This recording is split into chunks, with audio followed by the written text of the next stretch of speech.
This video walks you through disassembling the check valves of the industrial QUANTM line of pumps.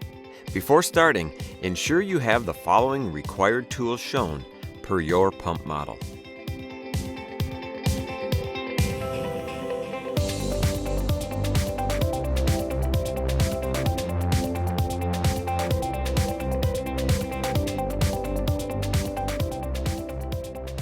Follow the steps in the Prepare Equipment for Repair section of the manual. Disconnect the power. On the outlet manifold, remove all fasteners. Remove the outlet manifold, balls, O-rings, ball stops, and seats.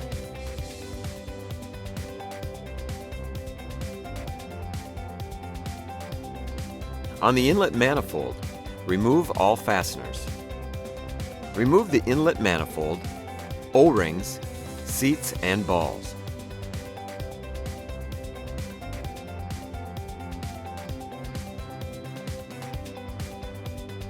Clean and inspect parts for wear or damage. Replace as necessary. If you're following this video as part of repairing a pump diaphragm, follow the applicable diaphragm disassembly video. Otherwise, follow the industrial check valve reassembly video.